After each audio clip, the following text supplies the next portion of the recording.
Well, hello, hello, hello, and welcome to another episode of the Laughter for All podcast. Tonight we have a special podcast for you. It's different. My guest is not a musician, is not an actor, is not a Mr. America, is not a. Actually, he's pastor, but he's not pastoring a church. But he's fighting cancer right now, and this is the first time in 219 shows we're going to talk about that. So join us if you know someone right now going through cancer, cancer survivor, or have a family, you know, uh, struggling through that, afraid of having it. Just let him join us right now as we have the Laughter for All podcast. Welcome to Laughter for All. It's the podcast with Comedian Nazareth. Well, hello, hello, hello, and welcome to another episode of the Laughter for All podcast. I am Comedian Nazareth, and thank you for joining me for this episode 219. Um, it's been good. As you know, last week I was in Nashville. I still came in on Tuesday and did a podcast for you, but yes, I was in Nashville. My kids moved to Nashville. My daughter's at Belmont Law School. My son is on tour with a musician. He's a social media director for him. So they're in Nashville, and I get to right now. My daughter, my the only vulture left in the nest, is going to school tomorrow. Some of you, school started for you tomorrow morning, first day of junior high. So anyway, that's what's going on this Sunday. If you want to come to San Diego, to Carlsbad, I'm going to be speaking at my second home church, which is where I was ordained. I speak a lot there. Next Chapter Church with Pastor Sean Mitchell. I'm going to be speaking there this Sunday. I'm going to be tackling fear. So it's perfect segue to my guest tonight. Many, many years ago, I had the pleasure of raising funds, was doing a comedy at a gala for Set Free Ministry in Bakersfield, California, where Debbie Ormonde, the executive director, is the one that helps people, inmates, people in prisons and through all that. Just amazing lady. We'll have her on the podcast. But her husband now was pastoring a church at the time. His name is Kevin Ormonde. He's just a people's person, just someone you love right away. You think you know him for years, even you met him for the first time. Great guy. We've been friends with the family, with many times I went up to Bakersfield and had to speak at the mission and at their galas again and again. So but I found out from Debbie that Kevin uh, had cancer, and he's been you know what, I'll let him speak. Please welcome my friend Kevin Ormonde. Hello, Kevin. How are you? Hey, Nazareth. Thank you for having me on. I'm doing well.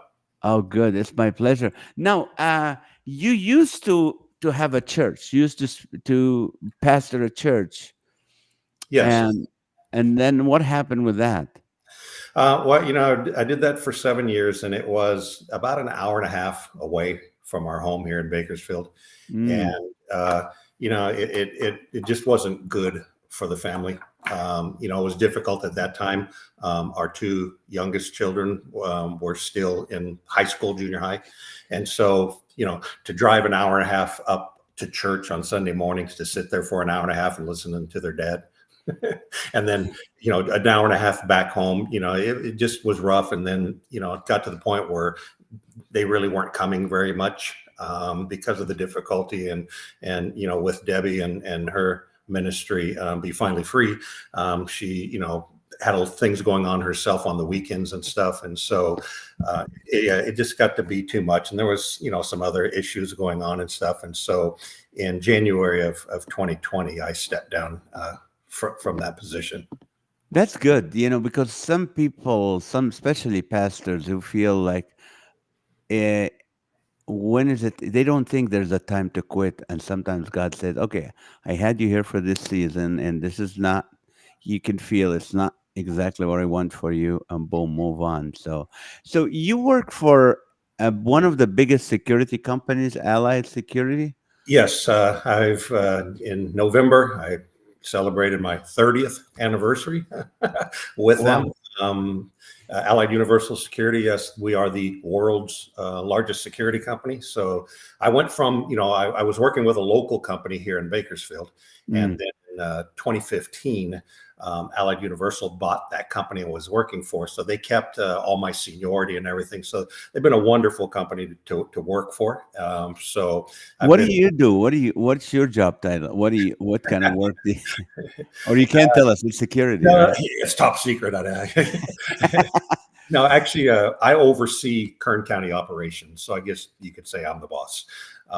So we have offices all over the world, actually, but in California we have quite a few offices. So I manage Kern County. So I go all the way to Ridgecrest, to Rosamond, to Delano, and areas Oh, most people probably have no idea where. what it is, yeah. So But what do they do? What does the company do? I'm sorry, no. Is our it home? main line of work is security guards. So I have security officers. Uh, Oh, okay. so right now, matter of fact, we were just going through something the other day that we are putting for the county here, and when they tallied it up, right now we have 612 security officers that work out of our office. So yeah, we're a big company, and it's pretty challenging, but at the same time, yeah, it's good. It can be hectic, and that's why I don't have much hair because I pulled it all out. Oh yeah, rub it in. Uh, Question: you like, and I saw you on several TV shows, and you love to give blood. Why is that? To Well, donate? um, some years ago, we have a blood bank here in Bakersfield. There's a few locations called Houchin Blood Bank, and one time I heard the call go out that they were like in desperate need. Their blood bank was depleted. I mean, nothing, and so they were sending out these cries for help, basically about donating blood.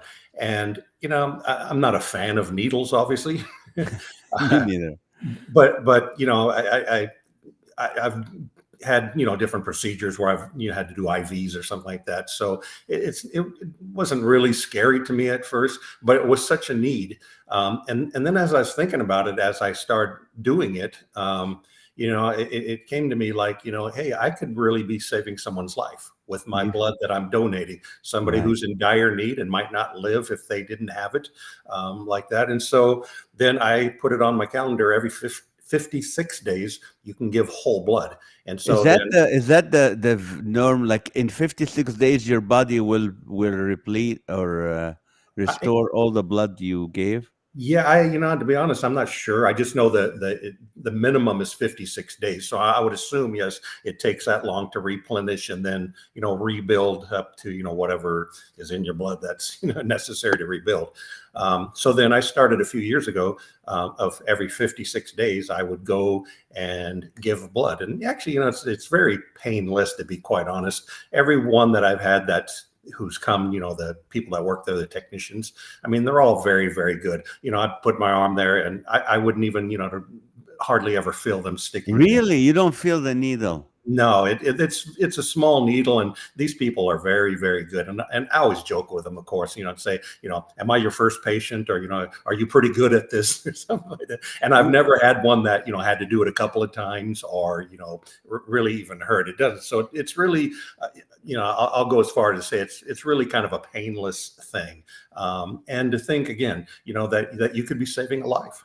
Right. What's the name? They call him blood Thomas. What is it? What's the word for him? Blood. Someone who takes blood. Blood. They have a word. They have a title called blotometrist, or they Oh yeah, something. yes, yeah. I don't know. I Yeah. know, one of those scary things. I call him Dracula, whatever. But I just don't like needles, and I have something in my blood which is like that can give you rheumatoid, so I'm not allowed to give blood. Hmm. But I appreciate that's a great thing. Like you said, it's something that you, what do you call it? You are saving a life, and so so are your is any of your family members follow your footsteps with that or no? No, most of them are, they're too afraid. So you went one time and they told you that they how did you know you were diagnosed with cancer? How who was the first person that told you that? That's an amazing God story. Mm, Um, tell me. I've gone to West Africa 14 times now. I do some work over there. And so in May, I went over to Guinea in West Africa, which was my first time to going to that country. And Mm. while I was over there, I got really sick. And I've been there so many times. I've never all my travels. I've never got quote traveler sickness or whatever they call it, from the water or anything Yeah. like that. And I was so sick for about 24 hours. I didn't know what came over me. And then I Mm. came back and I was only home for 2 days. And then I flew out to Texas for my granddaughter's high school graduation. Uh, And while I was there, I got really sick again, so much that I mean, all day long, I'll spare you the gross details, but all day long, I was very, very sick. And so mm. finally, Debbie said, either you get in the car and I'm going to take you to the emergency room, or I'm going to call an ambulance. And That's my wife, when she says that, she's serious. yeah. So I reluctantly got in the car because I didn't want an ambulance to come. Main reason because I'm cheap and I didn't want to pay that big bill. And so we got to the emergency room and there wasn't a soul in this place. It was 2 o'clock in the morning. Oh, And Saturday morning, or now it was Sunday morning, but quote Saturday night, there wasn't a person in there. So I walked in, and like I said, I was so sick, and they came in and they start checking me. Well, I've got diverticulitis. I'm not supposed to eat nuts and stuff, but I do all the oh, time. I see. If there's any doctors on, I'm sorry. And the doctor thought that's what I was doing, was having a bout to that. So he started testing me, touching my abdomen and stuff, and it was pretty painful. And so he said, you know what, I'm sure that's what it is, but I want to do a CT scan of your abdomen just to Mm. confirm. I don't know if because nobody was there and he, needed to make some money, Yeah. or, but they did that. And in the process of doing that CT scan, it caught the bottom of my lungs in the scan. So Mm. when he came back in the room, he said, yes, it is the diverticulitis. We're going to give you a shot of something to make you feel better. And he said, I've noticed on the bottom of your left lung, there's a little spot, a mass, he called it. And he said, I don't know what it is. Could be nothing, could be something. But I suggest when you get back to California that you see your regular doctor. So again, once we got back to California, my wife was on me to, make that appointment. And I did. And when I went in, they did another CT scan here, found the same thing. And then they sent me for a biopsy. And Mm. at that biopsy, it was shown to be a cancerous tumor that's on the bottom of the left lung. Okay, let me ask you this. Do Mhm. you remember your first reaction or first feelings when he told you that? Yes, I didn't know this doctor. He's a lung doctor. Uh, Lost for the words now. And so when we went in there the first time, he said, yes, I want to do this biopsy and stuff. And he's the one who ordered it. And he was, a nice guy, kind of joking around a little bit. We were laughing, talking. And uh, so they did that pretty quickly within days of that. And mm, so when he walked in the room for that one, because Debbie kept saying, how come they haven't given you the results? I said, well, it's been almost a week. I'm sure if it was bad, they would have called us by now or something. right. So don't worry about it. It's going to be all good. And when we were sitting there in the office, he walked in, and Debbie said, I could tell by the moment he walked in what he was going to say, because his whole demeanor was different from our first appointment. And he said, Mm. I apologize. I just got your results last night. That's why I didn't call you, because I knew you had an appointment today. But I'm sorry to tell you, it's cancerous. Mm. And it was like time stood still for a second, Mm. because it wasn't. To be perfectly honest, I was expecting him to say, "Yeah, we don't know what it is. It's nothing. It just turned out to be, from COVID, or when I was young, I was foolish. I smoked for many years. I haven't smoked in like 36 years or something. So it's kind of Um, crazy that I got lung cancer and I haven't smoked in that long. Um, but with that, like I said, it was strange because you always hear when people say that, it's cancer, it's mm, cancer, what people say. And to hear that and directed at you was, like I said, it almost like time stopped still for a second. I didn't know, if I should laugh, if I should cry. I don't think I could have done either one really at the moment. Um, mm, and then finally, I just said, okay, what's the next steps? What do you recommend? And from then, it's been a whirlwind of tests and doctor's appointments and oncologists and blood draws. yeah, you're used to that. At first, I want to thank Ali Jua for saying it's phlebotomist. I can't even say it, but that's Oh, what they there call you a go. doctor.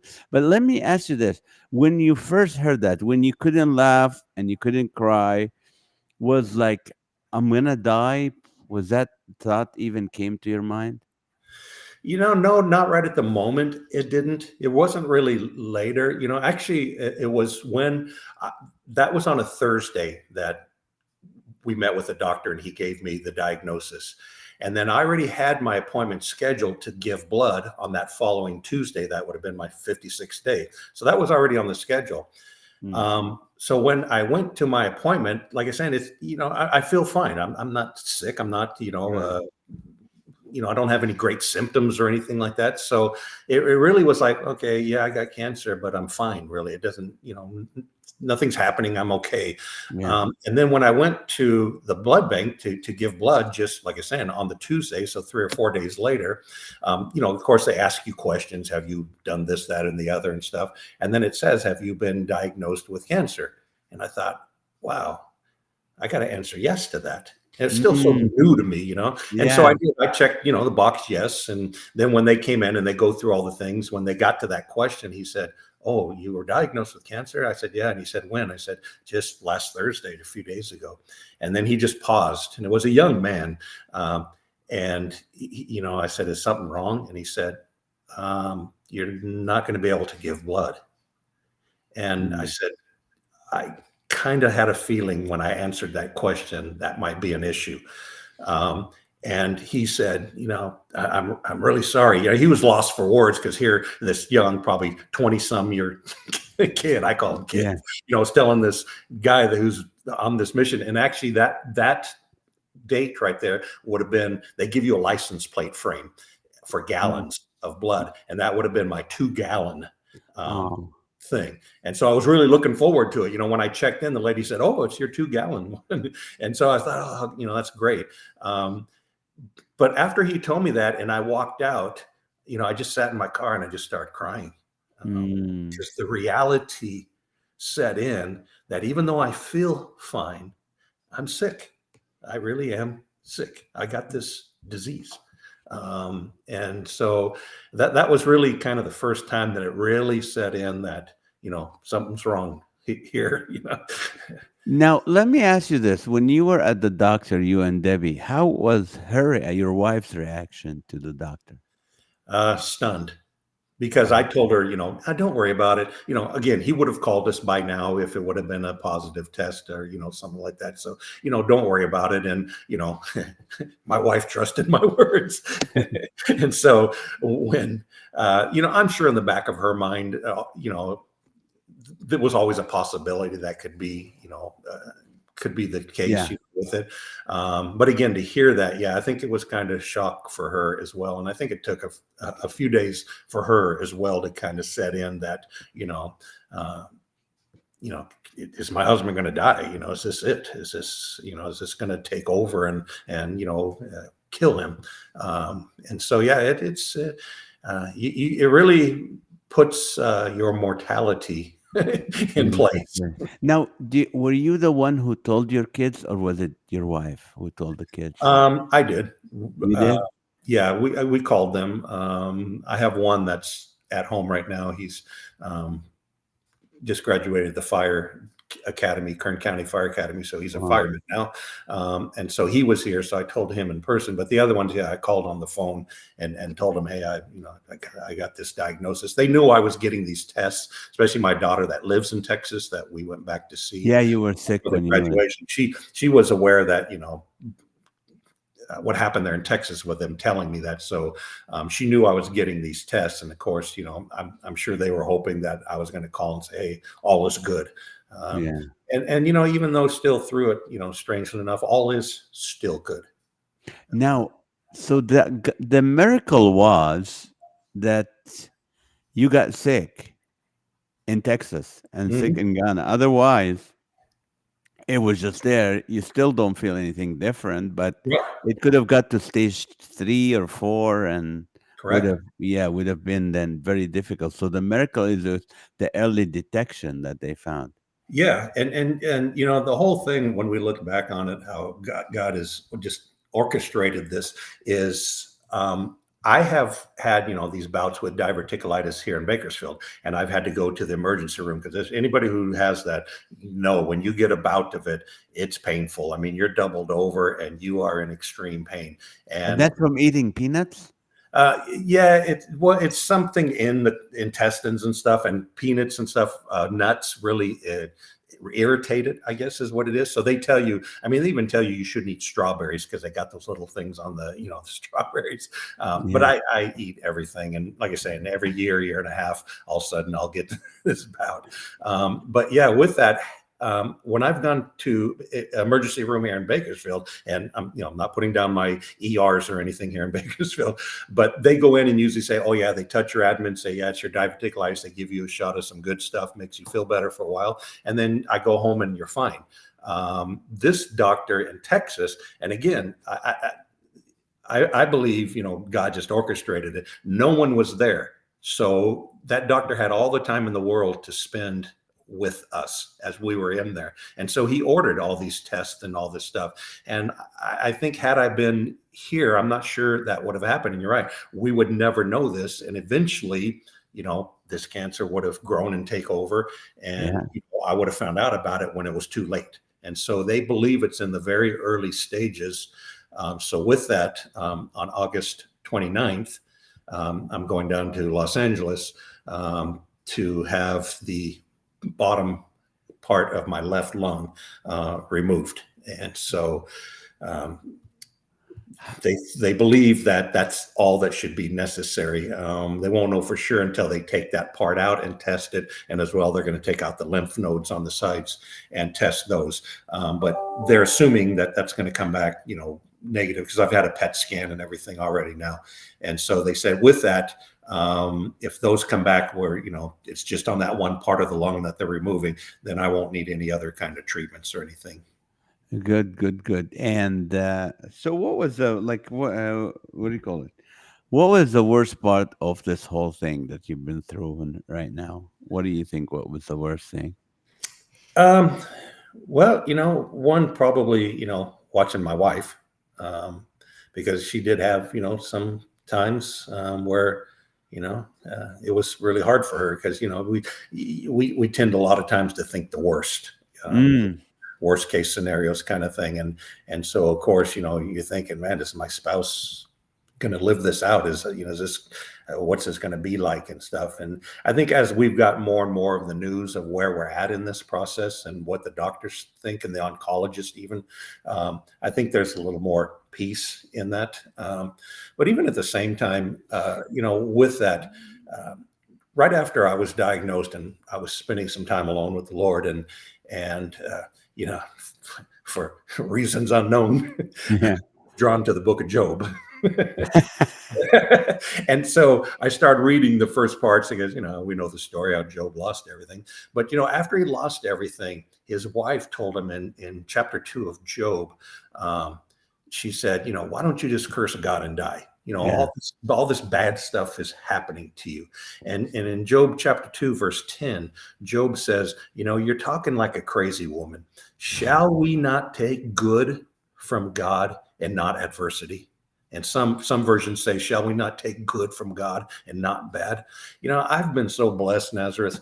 I've been all over this world. I've played music in different countries. I've toured the United States. My wife and I have gone on many, many vacations and missions trips where we've been. We've walked on the Great Wall. We've seen the pyramids. We've been to Haiti. We've been to Europe. We've done all these things. We just recently were over in Paris and Italy, and then again, I was just over in Africa in May. I It's remember your anniversary. Yeah, you right, guys done it in Italy. We were at there before a few months before you that's right, guys. that's Yeah, I right, remember that. right. So when I look at all that stuff, how can I be like upset at God because quote I have this?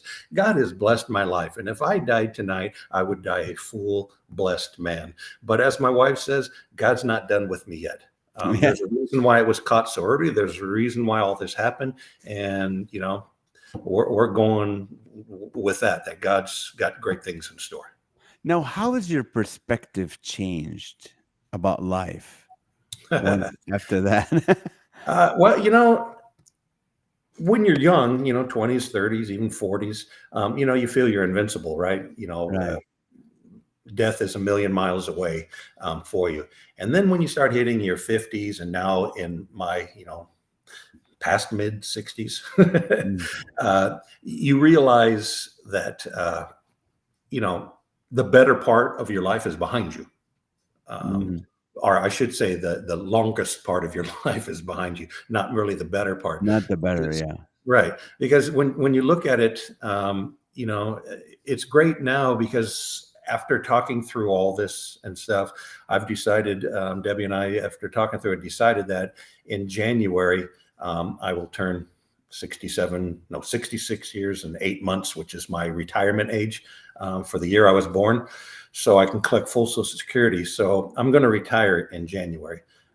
So it's changed the perspective, like what is really important in life. Mm, Is it work? Is it things? Because we, again, as being, quote, this boss that oversees this mega operation here in the county, you can sometimes get your identity in your work mm, and your pay and this and that. And to be able to just say, that's enough. There's more important things in life than going to work and pulling a paycheck. Again, that's important, obviously. yeah. God's created us to work and do that. But there comes a time where you got to say, okay, this is enough. And now let's see what God is going to do. So it's really kind of changed the perspective on what do I want to do with this, quote, last season of my life, Yeah. as it were. Speaking of, they gonna remove a part of your lung and all that. I don't know if I shared this with you maybe before the show. Is like my hairstylist. Yeah, I had him since I had long hair, so I'm loyal to him. But his mom, she lived in South Africa, and when she was born with some issues with her lungs, and so I think at age 6 or 7, she ended up with 1/4 lung. And she ran marathons Mm, and she's in her 90s right now. Finally, she moved to the US in her 90s and she's doing fine. And that's 1/4 of her lung. So I just wanted to encourage you, like, it's not going to change much for you. Hopefully, you don't have to do any, what do you call, chemo or radiations or any of that. right. Yeah, the doctor, when he was going over, the pulmonologist, that's what he's called, the doctor here in Bakersfield, and then he suggested that I do the surgery. I have Kaiser insurance, so he suggested that I do the surgery at the Kaiser in LA. He said there's a specialist there that's all he does is these lung surgeries.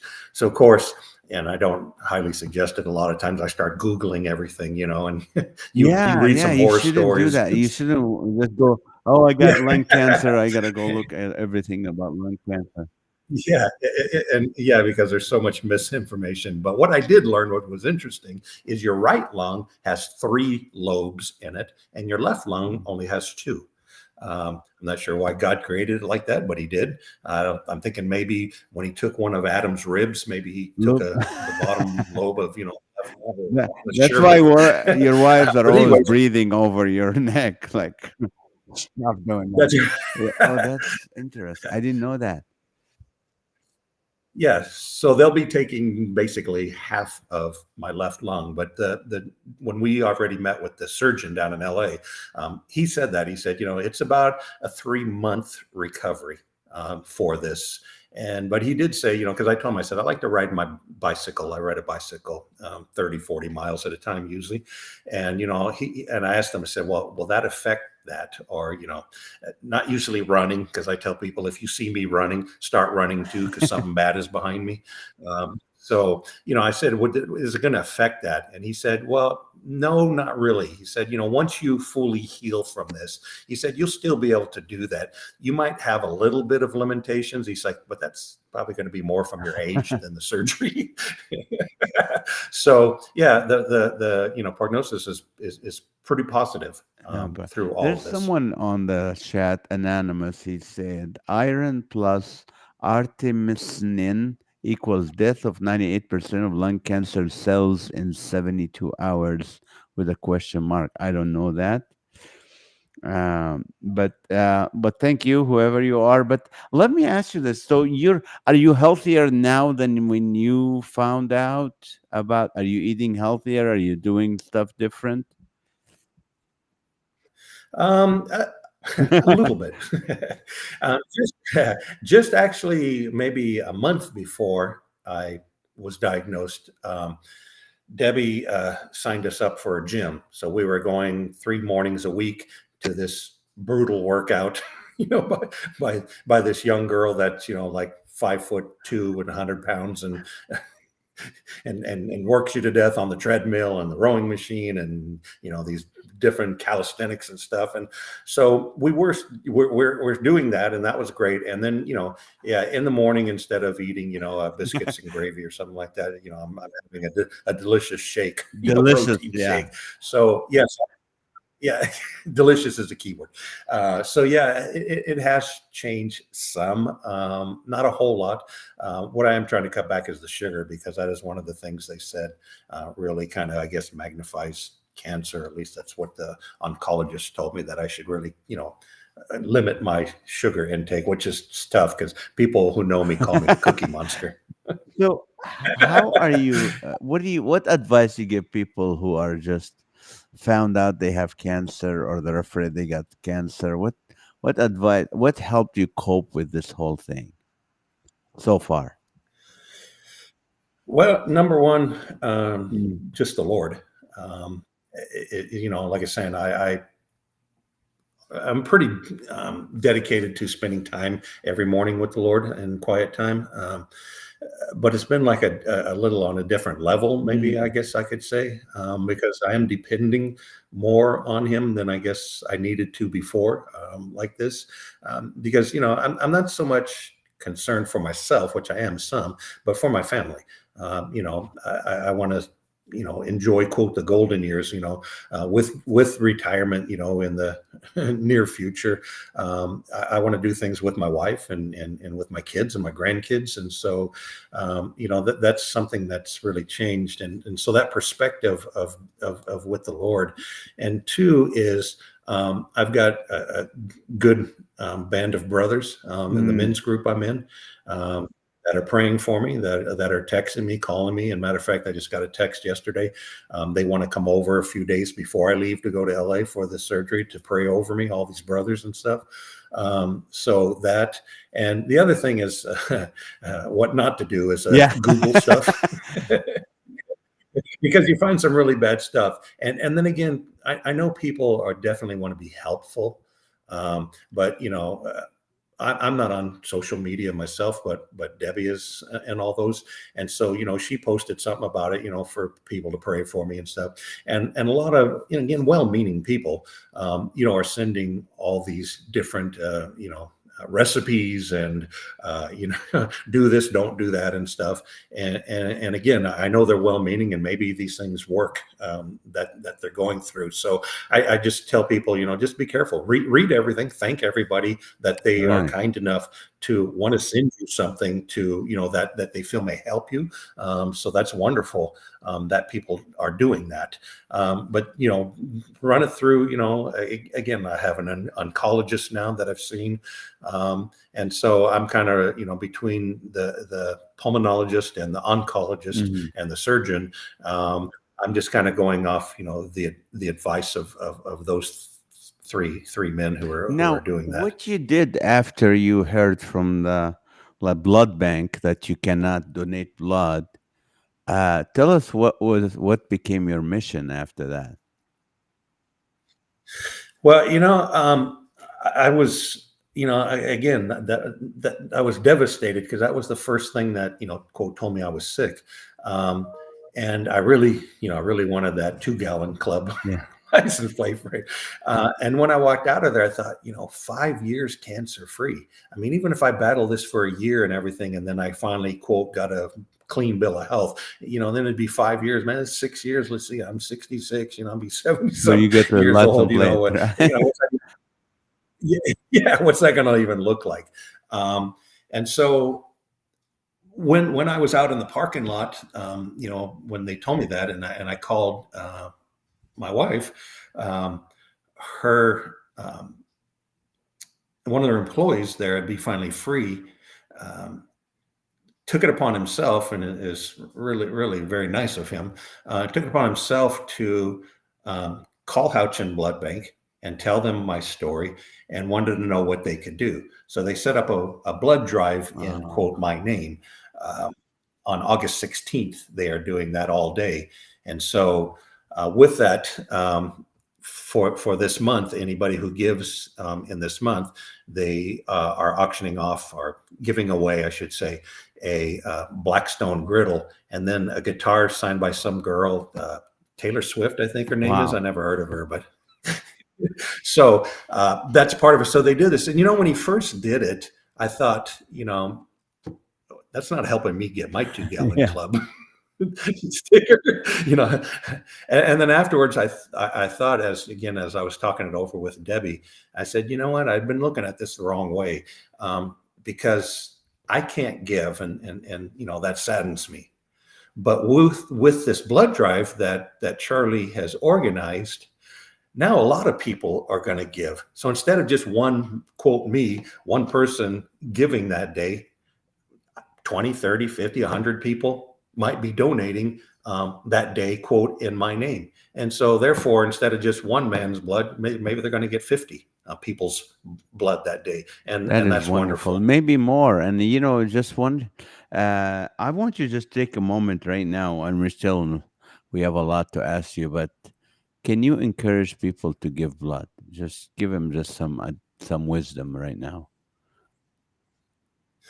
Yeah, it's simple. I mean, in the city you're in probably has a blood bank or something like that. Most of them are nonprofits. They're not in it for the money. They're doing it to help people. And that's what the one here in Bakersfield does. You sign up, they ask you some questions. Test your blood with a little finger prick. That's probably the most painful thing, really, to be quite honest, is, they do that little stick, but again, it just tests your blood to make sure your iron level is correct. And then, they take you in the back and sit you down. And again, that needle goes in, and I don't really feel it hardly. Those people are very good, that name that I can't say, that do it. And, they have you pump your wrist, like this, with a little ball inside of it. And I'm telling you, I'm done in 15 minutes. By the time they stick that needle in, and by the time I'm done, because I'm really pumping that baby good to make it happen. I mean, the whole process from the time I walk in the door till I walk out is 30, 45 minutes at the most. It's very simple. It's very easy. And it's a great need, because a lot of people are afraid. They say, I don't like needles. I'm not going to go have somebody stick one in my arm. That's not going to happen. And I was once on that side of the fence. I understand it, but I would encourage people to, if you haven't done it, at least give it a try. eat before you go. Don't go there on an empty stomach fasting or something like that. That's not good. But they recommend you have a meal before you go there and stuff like that, so your levels are up or whatever, and just go in and do it. And then afterwards they got some great snacks there, because they make you sit there for like 10 minutes to make sure you're not Yeah. woozy or lightheaded or anything like that. But they got great drinks and snacks and stuff, so you can sit there and have some cookies And and that's why juice. you're there. It's You're a there for win-win the situation. cookies. I'm not gonna lie. No, just a silly and stupid question, but they used to pay people $10 to give blood. They still do that for people. I know you don't take it. I know Uh, you don't. No, this doesn't, because this is a nonprofit blood bank, but there is companies out there. There is one here in Bakersfield that does pay you for your Uh, plasma and stuff. Um, I've, I'm not against that by any means. If you want to do that and make some money, go ahead. That's perfectly fine. The you're important giving part is that blood, you're yeah. giving. Uh, the thing with the blood bank here, Houchin Blood Bank here, is their blood goes to giving to people, where this other company that's a very well-known company, it's big, they're actually not even based in the United States, they use theirs for like research and stuff like that, which again, there's nothing wrong with that. That's how we get cures for different things. So it's there's two sides of the coin, I guess, on these two places. I just like doing the one with the Houchin Blood Bank, because again, it's going to Yeah. quote people actually are taking my blood, and to think again that maybe somebody's in a car accident and loses a lot of blood, and if it wasn't that my blood type was there available for them, they might not have made it. And so I look at it like it's a great thing, and I just encourage people, yes, at least give it a try once. If you don't like it, okay, great. But if you see, hey, it wasn't that bad, and yeah, I might have just saved somebody's life when I just walked out of here. You might keep going back every 56 days like I How did. did you come to know Christ, Kevin? Oh boy. uh, I was a musician. I was playing music. I was, I grew up in the 70s. So, the Beatles, the Rolling Stones, when I seen that on TV and the girls screaming and, getting on private airplanes, I said, that's what I want to do. So I spent a good long part of my life. And at the age of 29, I realized that, quote, I was too old Mm. to be a rock star. My dad used to say I was a legend in my own mind. And at 29, if you're not signed to a label by then, you're kind of it still happens, but it's rare. And I had some friends that I was playing in a band with that one rededicated their lives to the Lord, so they wanted to quit doing what we were doing. We were playing in the clubs in Hollywood and all the madness that goes Mm. with that lifestyle. And one night I was really sick with a cold and stuff, and very high and strung out. And my friend from the other band called me and just started sharing the gospel and said, "Man, I grew up as a Catholic, so I knew about God. I never really had a Mhm. personal relationship with Jesus, but I had that foundation as a child growing up. And that night when he shared that with me, it I don't know what happened. I took all my drugs and I threw them in the trash, and I went back to my room and I just threw up a prayer like, God, if you're real, Mm. I need help. And that was really about simple as that. And I went to sleep and I woke up the next morning. I wasn't sick anymore. I didn't have any cravings for cigarettes that I smoked for many years. And since that time, and that was in 1988, December 29th, 1988, I have never, ever used drugs again since that time. God just absolutely Amen. healed me Amen. from that. So that's my Now, salvation story. that's amazing. That is, I mean, I did not know you were a musician. I mean, that's my question is, were you angry at God when you found out you had cancer? Was there a moment? No, not at all. And the reason was because again, what came to my mind was how blessed I've been, and that's what came over me was again, I've been able to do all these things. I tell people, and I don't mean to boast by any means at all when I say this, but I've done more things than most people even dream about doing. God has just blessed me, and I'm so thankful and humbled by that. That there was just no way that I could be angry with God. Because again, like I said earlier, if I died tonight, I would die a full, happy, blessed man. I know I have more work to do and my family needs me. So like, Paul wrote, it's better to be, gone and be with Christ, but it's more beneficial for me to be here with you. So that's kind of how I still look at the work that's to be done. But no, I wasn't angry at all, just because, I mean, the thoughts of how blessed I have been throughout my life and all that God has done with me. How can I That's a be angry great, with it? that's a healing thing to have that attitude, Kevin. That's, and I'll tell people sometimes, people who's that's going through cancer, I just tell them, listen, part of the miracle is that you live in the United States, Yes. that you live in a country where you're able. I said, there's people right now, I mean, maybe family members and other in Gaza or in parts of like in third world countries Mhm. that are, that have cancer or they cannot diagnose it or they know they have it, but there's no chemotherapy, there's no Mhm. physicians to do that, there's no CT scan machines. So part of the miracle is being able to be in the United States and or in a country that's advanced medically, and you're able to go down to Los Angeles and have one of the best lung surgeons do that. So that's part of the miracle. Also, the part is the early detection. So it's always important for people who are listening and stuff. Right. If you feel anything, if you get sick, don't be like Kevin and say, no, I'm fine. No, you don't want to wait for your wife to drag you to the hospital. Yes. Go there and check it out. And uh, I just, in those few moments, can you take few moments just encourage people who are maybe going through cancer or they just found out about cancer or they have a family member they just found out? Can you take few minutes just to encourage them and lift them up? You know, Yeah, absolutely. You know, Nothing is a surprise to God. When that doctor walked in and said, "You have cancer," God didn't have to have an emergency meeting in heaven to see what we can do.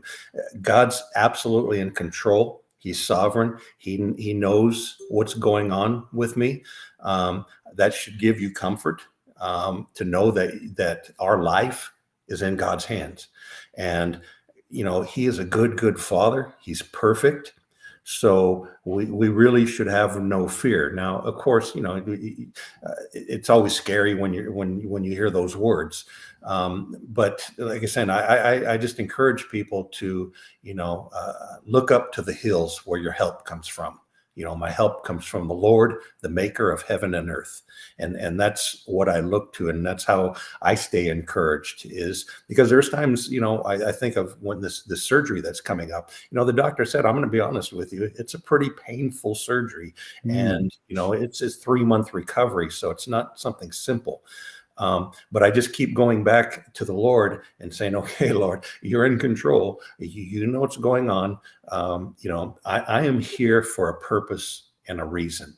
I maybe don't know the full plan of that purpose. Maybe I'm going to get to witness to this doctor, maybe to the nurses, maybe someone's going to see something or hear something or whatever.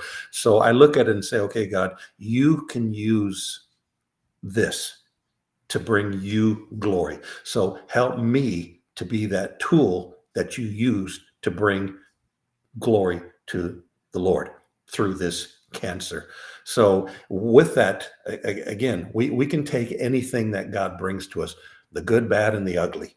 And it's just all our perspective of what we're going to do with it. And yeah, you're going to get down. There is times sometimes where I do just stop by myself and I begin to weep and I'm thinking, Lord, am I really going to die? And then I'm thinking, even if I did, I would be in glory. mm, There's no loss in that, right? It'd be a loss for my family, whatever, but it wouldn't be for me. And then I stop and think, wait a minute, Kevin, look what happened through all of this stuff. God's not done with you yet, and through all that, I think we can even encourage people. I mean, I have friends right now who are struggling stage 4 cancer, and they have the same perspective. So it's not just me. They have the same one. They know they're in dire situations, but their trust is still in the Lord. That even, as Job says, even though he slay me, yet will I hope in him. So even, quote, if this cancer takes me out, I can still have hope in all that. So yeah, my encouragement to people is just trust in the Lord. Maybe he will heal me, maybe he won't. But to God be the glory no matter what, because again, this didn't take him by surprise. He knew it. And it should be almost like it's an honor that God would, quote, trust me with this disease in a strange way to say that he would give me this, that I might bring him glory through this somehow. And so that's what I'm looking for, the opportunities, and that's what we should look for. So yeah, if you've been diagnosed and maybe you're fortunate like I was and it's caught very early, or maybe you're not and it was caught very late, just encourage yourself and look and say, Lord, how can I use this to Mhm. bring you glory? That's amazing. That is so encouraging. Those 5 minutes, I'm gonna cut them, put them on YouTube just by themselves, because that's really a lot of people are dealing with, with cancer and the fear, maybe the fear of having cancer, and there's I wear a cross, and on that cross, it says Isaiah 41:10, "Fear not, for I'm with you. Be not dismayed, for I'm your God. I will strengthen you. Yes, I will help you. I will uphold you with my righteous right hand." Mm. And what I love about you, Kevin, is sometimes when we hear bad news, like, oh, you got cancer, I think we start in our imagination, we start building scenarios how Mhm. things going to get worse. And you Yep. did not do that. You just decided, okay, God, hey, I lived a good life. If you're well, you're still not done. He's not done with you. This podcast is going to be on for years and years and years and years. I don't know how long, Mm. depending on how the digital media will stay, and if the Christ, takes his time. But I'm sure this is going to be encouraging to some people many, many years from now. So that. Thank you for taking the time to come on the show and be able to talk about it. And I want to have your wife on the podcast right after your surgery, so people can know that you Sure. everything is okay with you. Awesome. We'll be praying for you, and thank you for taking the time to be with us, and enjoy the grandkids for now. All right. Oh, and hold Thank on, you. don't go there. And guys, thank you so much. What a great what please, I mean, do this. We don't ask for money, we don't ask for anything. If you know someone who's going through cancer or just afraid of getting cancer or just heard that, can you share this episode with them? Just share it. Doesn't cost you money, doesn't do anything. Just go, hey, subscribe to this, go to the episode 219 with comedian Nazareth, Kevin Armande, and just listen to the last 5 minutes. That last 5 minutes can really bring life into someone, and I want to encourage you to do that. Just so, it takes 5 minutes. Call a friend, show you care, lift someone up. And did you hear what Kevin was saying, that he has a group of men that pray for him, that encourage him, that call him? um, Maybe you can be that person to someone who's going through cancer. Maybe you can help someone. There's a lady we had on the show from Crystal Roses, and what they do is, when they know there's a woman or going through cancer by herself, she doesn't have anybody, they just flock around her, cook her meals, clean her house, do her laundry. It's just so neat to be able to do that, because when people are going through that cancer, through that sickness, they're not in their normal routine, and they can't just continue to carry on life the same way. And so it's so neat to be able to do that for people. So go and do something. Send this episode to someone who really needs it. All right.